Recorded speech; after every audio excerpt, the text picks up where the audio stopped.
Francisco Franco mantuvo a España bajo su dominio durante casi 40 años. Con audacia, astucia y falta de escrúpulos, supo conseguir ascensos rápidos dentro del ejército y erigirse en el líder de la sublevación militar reaccionaria contra el gobierno de la República. Y sin embargo, alguien tan desconfiado como él creyó que un austriaco podía fabricar gasolina con lechugas. Creyó que una mujer vasca tenía acceso a los secretos más oscuros de la masonería mundial. Y puede que creyera que un químico indio sabía fabricar oro. Soy David Cot, presentador de Memorias Hispánicas, y hoy explicaré las ocasiones en las que sabemos que el dictador de España fue engañado una y otra vez por farsantes. Memorias Hispánicas. Antes de entrar en los casos concretos, se deben señalar dos caras de Franco en las que están de acuerdo tanto los que le conocieron como sus biógrafos. Por un lado, Franco era un hombre astuto, un superviviente político nato que supo mantenerse en el poder después de que sus aliados Hitler y Mussolini cayesen. Fue un dictador que supo manejar los tiempos y dividir y destruir a sus enemigos. Pero al mismo tiempo, para algunas cosas, era un ingenuo fácil de engatusar, en parte porque era una persona poco culta, en especial en temas científicos y económicos. Según escribió en sus memorias el que fuera una vez su ministro de Hacienda, José Larraz, los conocimientos de economía del caudillo no pasaban de los de un capitán recién salido de la academia militar. Pensaba que podía dar órdenes a la economía tal y como disciplinaba a los soldados, que si ordenaba que bajasen los precios y se terminase el paro, sería su voluntad, y que España era rica en recursos naturales, así que no necesitaba comerciar con nadie. Pero la realidad es tozuda. España estaba en la ruina al salir de la guerra civil. Las pérdidas materiales y humanas causadas por la guerra empezada por los golpistas fueron considerables, pero que en los años 40 la situación económica fuera crítica no se debía tanto a esos destrozos como a la política autárquica que por ideología continuó Franco hasta finales de los años 50, cuando no le quedó más remedio que abandonarla si no quería arriesgarse a perder su cargo. Esto produjo hambruna y racionamiento, como ya expliqué en el episodio sobre si España era más segura con Franco. En ese contexto, cuando todavía no estaba escrito que Franco fuera a gobernar durante 4 décadas, la búsqueda de soluciones milagrosas de los problemas económicos del país no se explica solo por la credulidad del caudillo, sino también por su desesperación. Un dirigente en su situación iba a agarrarse a cualquier clavo ardiendo, por remotas que pudieran parecer las probabilidades de éxito, con tal de salvar su pellejo. Esto se vio el 31 de diciembre de 1939, cuando Franco se dirigió a los españoles en su discurso de Nochevieja con un gran anuncio. Cita: «Tengo la satisfacción de anunciaros que España posee en sus yacimientos oro en cantidades enormes, muy superiores a aquella de que los rojos, en combinación con el extranjero, nos despojaron, lo que nos presenta un porvenir lleno de agradables presagios». Fin de la cita. Unos geólogos, deseosos de complacerle, le habían convencido de la existencia de grandes depósitos en Extremadura, y el dictador incluso fue a supervisar las excavaciones en persona. Pero el oro jamás se encontró. A la penosa situación económica se suma el contexto intelectual de la época. El siglo XIX había sido un siglo de invenciones individuales transformadoras. La idea de que un genio solitario podía cambiar el mundo de la noche a la mañana con un descubrimiento revolucionario no era en absoluto descabellada en la primera mitad del siglo XX. El primer episodio en el que claramente nos encontramos ante un intento de engaño a Franco ocurrió cuando el cuartel general se encontraba en Salamanca, en 1937. Lo han contado varias personas que estuvieron allí. La hermana del dictador, Pilar Franco, su cuñado Ramón Serrano Suñer y sobre todo Ramón Garriga, a partir del testimonio de quien sirvió de intérprete entre el impostor y Nicolás Franco, hermano del generalísimo. El personaje en cuestión era un tal Sarvapalli Hamaralt, presentado como un químico indio formado en Alemania. Llegó a Salamanca y se entrevistó con Nicolás. Le dijo, cita: «Señor, ¿qué se necesita para hacer y ganar la guerra?» Napoleón lo dijo: «Dinero, dinero y dinero. Yo pongo a disposición del general Franco todo el oro que precise para alcanzar un rápido triunfo». Fin de la cita. El hermano del dictador, entonces su hombre de más confianza, reaccionó sonriendo de forma escéptica, preguntando por dónde tenía el oro, a lo que Hamaralt respondió, cita: «Señor, lo que yo tengo es la fórmula para la fabricación del oro. Debo añadir, no obstante, que esta fórmula solo se puede utilizar si el oro que se fabrique se destina a una buena causa. Es indudable que ustedes, los nacionalistas, luchan por una causa noble y santa, la defensa de su religión y la destrucción del comunismo materialista. Así yo pongo todos mis conocimientos a disposición del general Franco para procurarle todo el oro que precise para vencer los impíos rojos». Fin de la cita. Nicolás habló a Francisco del asunto, y según Garriga, el caudillo puso a su disposición un laboratorio de la Facultad de Ciencias de Salamanca. Pilar Franco, en cambio, apunta a Nicolás como el verdadero creyente en las patrañas del indio para descargar de responsabilidad a Franco, y pedía contextualizar el asunto en unos tiempos en el que los gobiernos mostraban mucho interés por las materias primas sintéticas. Si bien en este caso no está claro el nivel de confianza que Franco depositó en el indio, sí podemos decir que el entorno de Franco le dio suficiente crédito durante un tiempo. No fabricó oro, pero Hammarald se ganó la confianza de Nicolás, ayudando a los censores del régimen a descubrir tintas invisibles utilizadas por espías ajenos. Sin embargo, su suerte se le terminó cuando la inteligencia militar alemana avisó de que el indio había sido expulsado de Alemania por sospecharse de ser un agente británico interesado en conseguir información sobre armas químicas. Hammarald fue capaz de huir antes de que lo apresaran y se le perdió el rastro histórico. Antes de pasar al siguiente engaño, hazme un favor y dale a me gusta si estás disfrutando del episodio, que desde aquí no hace más que ponerse mejor. El segundo caso tuvo unas repercusiones mucho mayores. Lo protagonizó Albert von Vieleck, un austriaco que probablemente era hijo ilegítimo de una familia de la pequeña nobleza con una arraigada tradición militar. Fue un soldado durante la Primera Guerra Mundial en defensa de unos valores monárquicos y reaccionarios con los que se sentía identificado. Pero mientras muchos austriacos terminaron deprimidos, sin empleo y con una crisis existencial tras la caída del Imperio Austrohúngaro, Vieleck encontró el camino de los fraudes para hacerse un lugar en el mundo, aprovechando sus grandes dotes de persuasión. A lo largo de los años 20 cometió robos y estafas en Austria e Italia bajo diferentes identidades. Pasó algún tiempo en la cárcel y llegó a Madrid en febrero o marzo de 1931, poco antes de proclamarse la Segunda República. Entre 1931 y 1936 fue denunciado al menos 5 veces en España. A partir de 1934 se especializó en el fraude de la gasolina sintética. El procedimiento era siempre el mismo. Presentaba una patente que solicitaba formalmente pero no pagaba, de modo que caducaba y podía usarla con la siguiente víctima. Conseguía socios dispuestos a invertir con la promesa de un descubrimiento revolucionario que les haría millonarios, y desaparecía antes de que nadie le pidiera rendir cuentas. Hay que decir que Vieleck no era el único que decía haber inventado gasolina sintética. Noticias similares de otros supuestos inventores aparecían en la prensa española, inglesa, francesa e italiana. Había mucho interés en buscar nuevas fuentes de energía. Precisamente en 1934, el aragonés Rafael Suñén Benedet logró entrevistarse con el primer ministro, Ricardo Samper, y le convenció de formar una comisión de técnicos para estudiar su método para obtener carburantes sintéticos. El austriaco, más que probablemente, se inspiró en este para estafar primero a particulares y luego intentar estafar a gobiernos.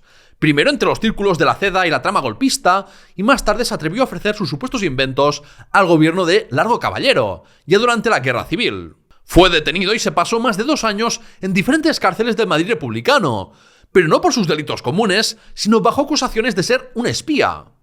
Fue absuelto 2 veces, pero permaneció bajo arresto porque el gobierno republicano trató de hacer sin éxito gestiones para su deportación. Cuando las tropas de Franco entraron en Madrid en marzo de 1939, el nombre de Vieleck apareció en las listas de presos liberados. De la noche a la mañana, su prolongado cautiverio en manos republicanas se convirtió en una perfecta carta de presentación ante las autoridades franquistas. Era un ex cautivo, un mártir de la cruzada, un extranjero que había elegido sufrir por su fidelidad a la causa de Franco. Con ese perfil, y en una España con régimen germanófilo, Vieleck logró instalarse en el barrio de Salamanca, un barrio derechista y de ricos de Madrid que por clasismo sufrió menos bombardeos franquistas. No tardó en moverse entre los círculos de la élite del nuevo Estado y a construir la red de contactos que necesitaba para ejecutar la gran estafa de su vida. La clave del éxito de su operación fue que se ganó la confianza de las personas más cercanas al dictador. El primer eslabón fue Ramón Serrano Suñer, el cuñadísimo que en 1939 era la figura más importante del régimen después de Franco. Vieleck vivía a pocos metros de él y los dos se habían cruzado en la cárcel Modelo en 1936.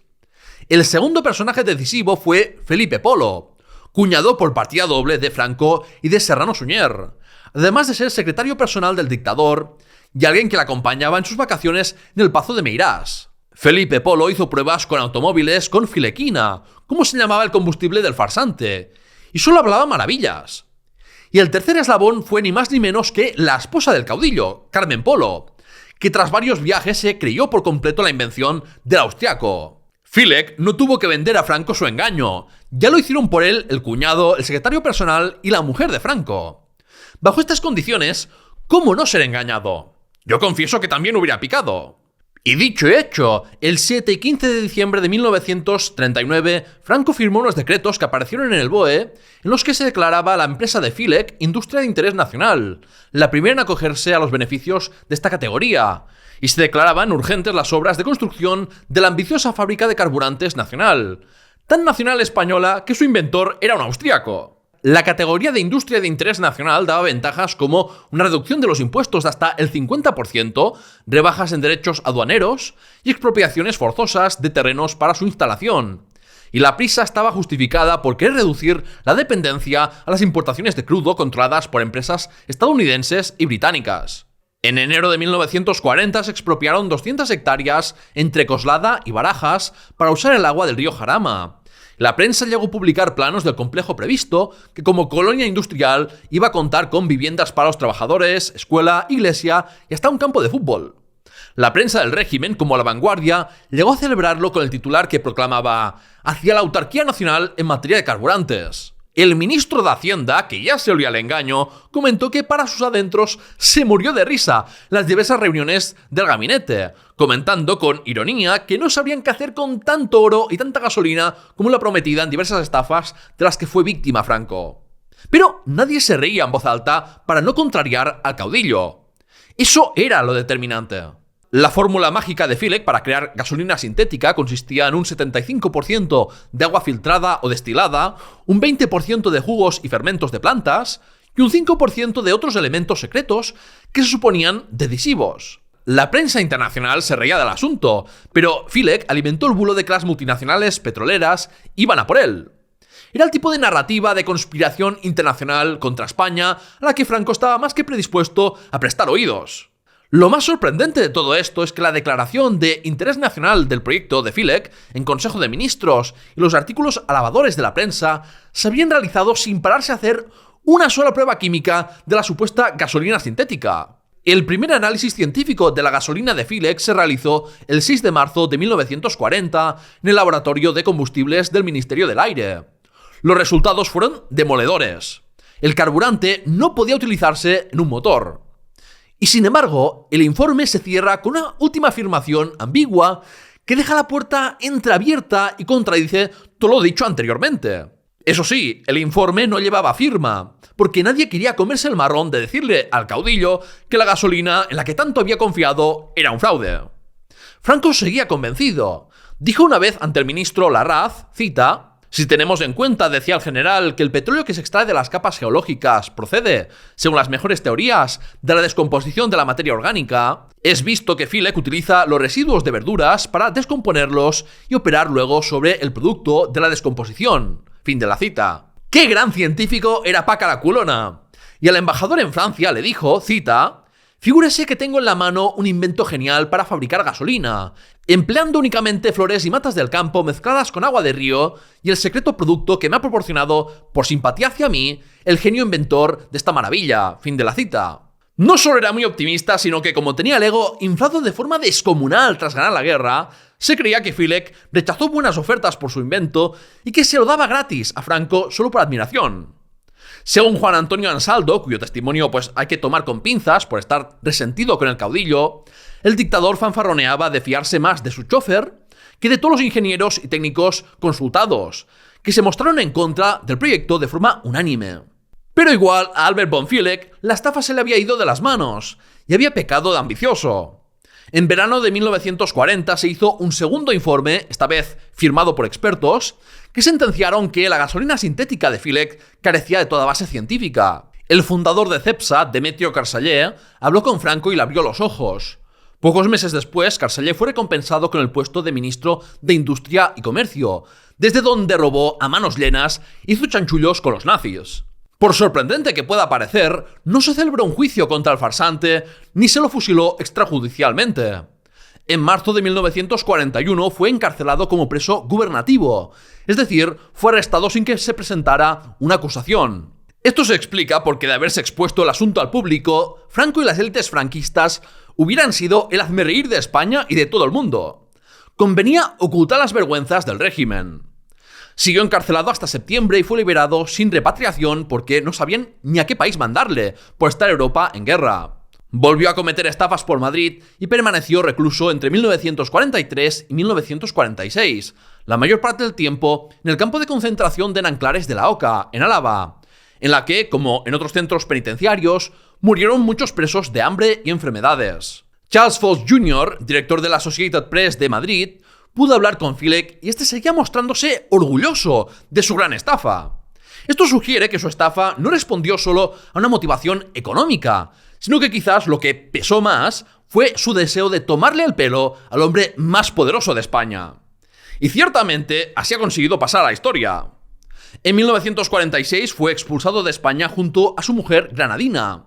La pareja pasó el resto de sus días en Hamburgo, Alemania. El tercer y último engaño que quiero comentar no duró meses, sino décadas sin pillar a su artífice. Entre 1937 y 1965, Franco recibió al menos 230 informes manuscritos procedentes de una red de espionaje llamada APIS. Había una agente infiltrada llamada Anita, afincada en Portugal y casada con un alto cargo de la Asociación Masónica Internacional, la gran organización masónica que, según Franco, coordinaba desde las sombras las conspiraciones contra España. Anita le robaba documentos a su marido y los hacía llegar a través de intermediarios hasta el caudillo. Estamos hablando de actas de reuniones secretas, listas de masones infiltrados en el ejército, el gobierno y la iglesia, y planes para desestabilizar el país. El problema era que todo era pura desinformación. Domínguez Arribas, el historiador que ha investigado la red, señala que es posible que existiera una informadora real en Portugal que enviaba noticias sobre los monárquicos españoles en el exilio, pero que la mayor parte de lo que se transmitía en su nombre era invención. Los documentos no respetaban los usos y formas de la masonería real, y algunos documentos contenían errores que hubieran sido relativamente fáciles de descubrir, como por ejemplo cartas atribuidas a personas que llevaban años muertas. Además, todos los documentos estaban escritos en perfecto castellano, algo que ya debería haber levantado sospechas. Dos claves explican el éxito del engaño. Por un lado, que alimentaba los prejuicios de Franco y su obsesión antimasónica, y por otro que los intermediarios que le hacían llegar informes eran gente de absoluta confianza.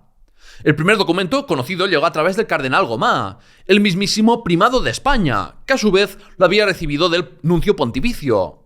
Después los informes de APIS llegaron a través de Luis Carrero Blanco, el más fiel de sus colaboradores, y de Jesús Fontán, su ayudante de campo que conocía desde la infancia. ¿Pero quién estaba detrás del fraude?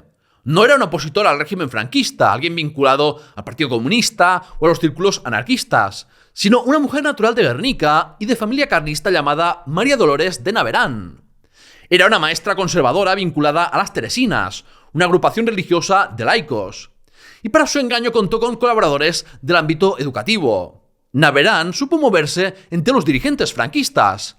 Formó parte de comisiones sobre la educación del nuevo Estado y tras la guerra fue inspectora central de la enseñanza primaria y llegó a dar clases a Carmen Franco, la hija del caudillo.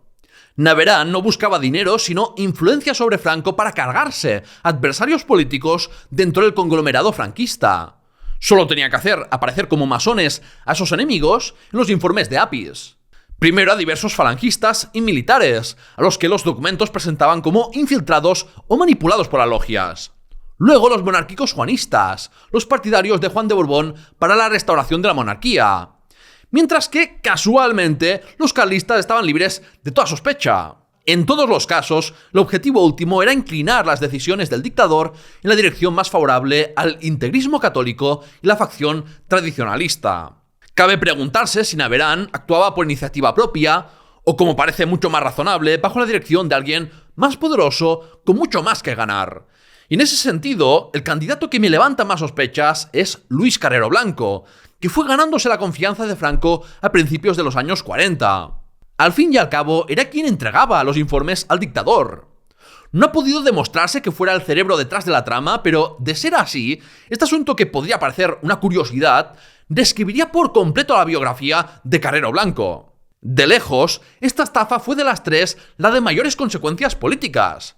Hay que pensar que el caudillo, que no era precisamente un hombre al que le gustase leer, Leía con detenimiento los informes, los subrayaba, hacía anotaciones de su puño y letra y tomaba decisiones en base a la desinformación transmitida. Tanto confiaba en los informes de Appice que, por ejemplo, alertó a los alemanes de una lista de masones franceses, a la Iglesia sobre actividades de protestantes en España, o al Papa sobre una supuesta carta del presidente Roosevelt de Estados Unidos en la que explicaba sus planes de reparto del mundo a un judío que hacía de intermediario ante Stalin. Claramente, la desinformación de Appice fue decisiva en exacerbar la obsesión conspiranoica de Franco sobre los masones. Tanto es así que en su último discurso público, el dictador mencionó a los masones. Todo lo que en España, en Europa se ha armado, obedece a una conspiración masónica y cierrista en la clase política. En noviembre de 1943, Anita informó a Franco de que el asesinato del almirante francés François Darlan había sido en realidad ordenado por la masonería inglesa. Franco quedó tan convencido de que repitió esta teoría en 6 artículos publicados en el diario falangista Arriba bajo el seudónimo de Jacquin Bor. Los artículos que escribió entre 1946 y 1951, luego recogidos en su libro del 52, dedicado a la masonería, están impregnados de ideas procedentes del Appice. Cuando Franco escribía sobre un comité supremo en Europa que conspiraba contra España, estaba reproduciendo, sin saberlo, la ficción de una profesora vasca. No deja de resultarme bastante gracioso que cayera en la desinformación de esta manera.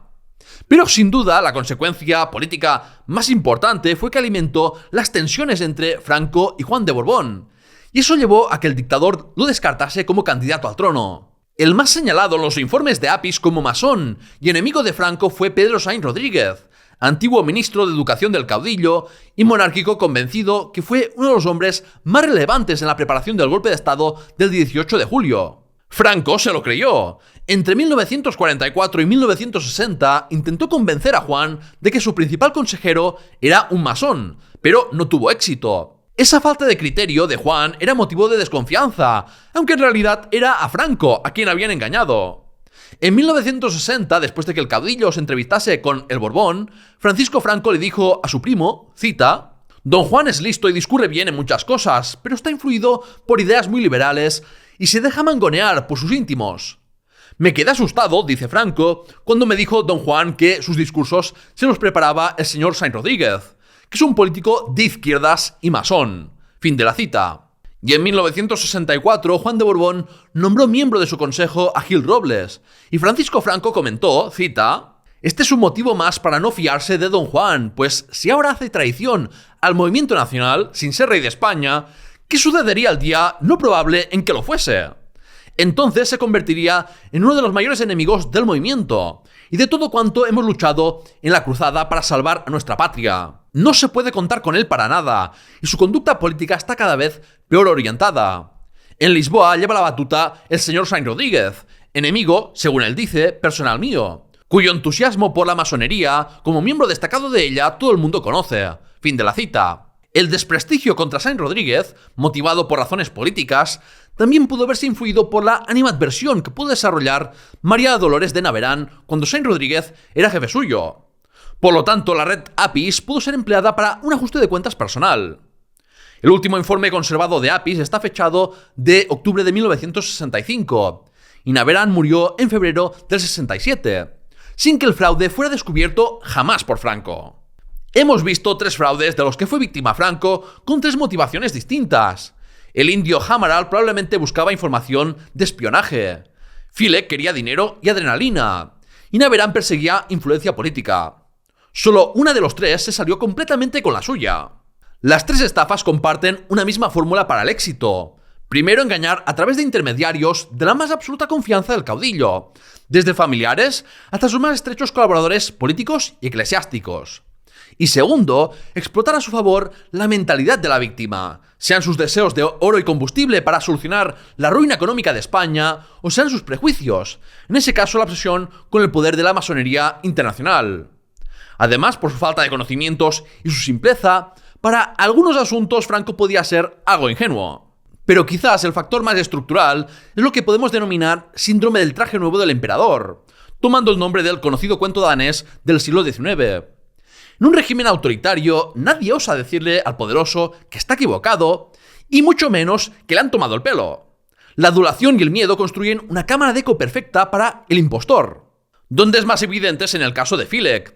Los técnicos redactaron un primer informe ambiguo para no contrariar al dictador. Y no dijeron abiertamente que Franco era un bobo por creer que se podía hacer combustible con una fórmula que era un 75% agua. Cuando el ministro Larraz se reía del asunto, lo hacía solo para sus adentros. Nadie le dijo al caudillo que iba desnudo. Hizo falta que llegara Carceller, un hombre lo suficientemente poderoso y lo suficientemente ajeno al engaño, para que alguien se atreviera a decirle a la cara que había sido víctima de un fraude. Esa es la paradoja del poder absoluto, que cuanto más aísla uno y necesita de intermediarios de confianza para conocer la realidad del país, más se expone a los farsantes. ¿Qué tan parecido a estas historias? ¿Han cambiado tu forma de ver a Franco? Pues contármelo en los comentarios. Ahora bien, nos puede hacer gracia el asunto, pero si por algo debe ser criticado Franco, no es por caer en estafas como un pardillo, sino por haber provocado la ruina y muerte de cientos de miles de españoles. Si te ha gustado como lo he contado, te pido que apoyes mi divulgación en Patreon o con una membresía de YouTube, y así podrás obtener beneficios como acceso anticipado a todo mi contenido o votar temas de los episodios. Este, por ejemplo, fue el segundo más votado en la última encuesta, y dentro de unos días publicaré el episodio del tema más votado. Muchas gracias por llegar hasta aquí, y hasta la próxima.